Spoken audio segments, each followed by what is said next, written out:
Breaking news, a stark new warning from Trump's inner circle about the candidate. It comes as Trump today tells ABC News that he expects a winner to be declared on election night.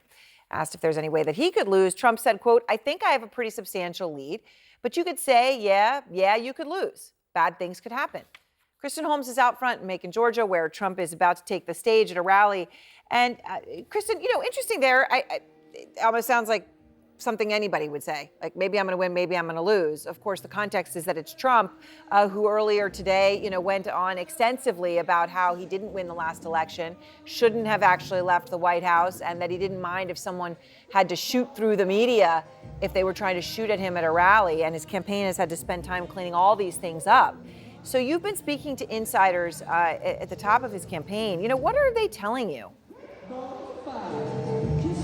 Well, Aaron, I spoke to a number of allies who were completely exasperated after that Pennsylvania rally. We cannot talk about how critical Pennsylvania is as a state. There are many people inside of Trump's inner circle who believe that Pennsylvania is going to decide the election. And Donald Trump got up there, and just to repeat the laundry list of things that he said that he shouldn't have left the White House. Again, this is somebody who did not participate in a peaceful transfer of power. He complained bitterly for 20 minutes about several different polls that he said were inaccurate. These were all polls that showed him trailing behind Kamala Harris. He also spent another 20 minutes trying to essentially claim fraud in the 2024 election. He was sowing seeds of doubt ahead of the election. And then there were those comments about the press and shooting through the press. One of these allies telling me, how hard is it to go up there and just say, Kamala broke it and I'm going to fix it? Another one telling me that they have spent an enormous amount of time talking to campaign advisors, trying to get Donald Trump to focus on the economy, to focus on inflation. They believe these are the matters that voters actually care about. And I will tell you, from listening to the rally, listening to the crowd when Donald Trump was up on stage, it certainly didn't sound as though they were that receptive to these rants, to these rambles of him up on stage. Now, apparently that message got through to him, because when he was up on the stage in North Carolina, right before he came here, he seemed to be more on message. Now, it's Donald Trump. He's never really on message, but he did seem to try and talk about the economy, try to stick to his traditional stump speech. But again, these allies are incredibly frustrated about the language that he is using on the campaign trail, the darkness of the rhetoric, at least how they see it. They believe that he can win this election, but he's going to have to actually change how he is talking. All right, Kristen, thank you very much. So we're going to see what he says where you are in Macon in that final rally of the night, as he's going to be there momentarily. So, Jonah, interesting that he says all these things that he said today, shooting through the news media, something that, many in the crowd would have laughed at. And I did hear some laughing, to be honest, but they never should have left the White House. So people close to him, Kristen's reporting, are saying this could cost him the election. They're really worried in these final moments. What does that say to you about this and the fact that he then was a little bit more on message after the rally where he said all those things? Look, I think the problem with Donald Trump is, as a candidate, is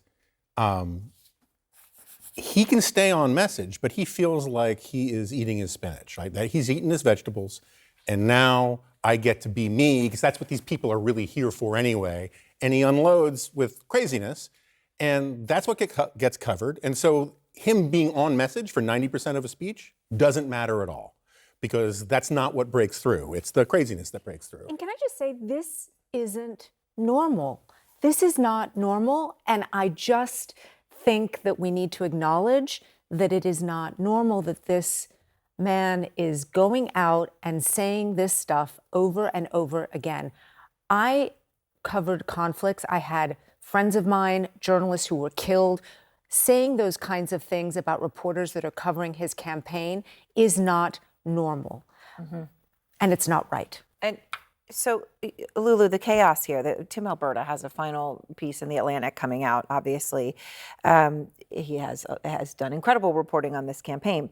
At one point, he reportedly asked friends, he says, Trump did, "What's discipline got to do with winning campaigns?" Now, I guess if you look at it from Trump's perspective, for him, discipline has not had anything to do with winning campaigns. He won without it. So he says, why not again this time? He won once in 2016. And he lost in 2020, and 2022 did not go the Republicans' ways. Right. And so it remains to be seen what the referendum is on 2024. But Everything that he has done has sabotaged his campaign. I don't know a single person, even people who like Donald Trump, even people who support Donald Trump, who think that this is a winning message. That to go into the campaign like this, I don't know anyone who thinks that this is the thing that's going to take it home for him. I want to touch on that. I called a bunch of folks that I know who are ardent Trump supporters, some just regular people, some who are doing grassroots stuff in some critical states. And every last one of them said, what in the hell is the president doing? These are people who love Donald Trump. They respect Donald Trump. They are voting for him, bringing people to the polls to vote for him. And Aaron, I'm hearing them say it's almost as if he doesn't want to win. They recognize it's not just them that he will need to win the election. Can I play a moment? So he was mad on Friday night that there were technical issues. The mics weren't working, a variety of technical issues. So he was on stage. He had a stick mic. And I'll just play this moment because I think this is one of the moments you're talking about. Do we have Terrific. to? Terrific. It's a Sunday night. All right. Here we go. I'll play it. Send your kids out of the room. Yeah. Do you want to see me knock the hell out of people backstage? You want to see me? It's a pretty stupid situation, but that's okay. I get so angry. I'm up here seething. I'm seething. I'm working my ass off with this stupid mic. Oh, wait, did we cut it out right before the moment? I'm sorry. You didn't get what you wanted. Save our redness. Okay, all right, Okay. yes. It's what appeared to be X-rated motions. Okay. I like the world that this has come to. I'm trying to find the words for that. It's But that's what your frustrating friends a are lot talking of people about, that right? I've spoken with. I mean, the Tom Siena poll, 25% of voters in the battleground states said the economy was the #1 issue. The third issue was 15% at immigration, 40% combined. Those are two issues where the former president leads by a sizable margin against the vice president.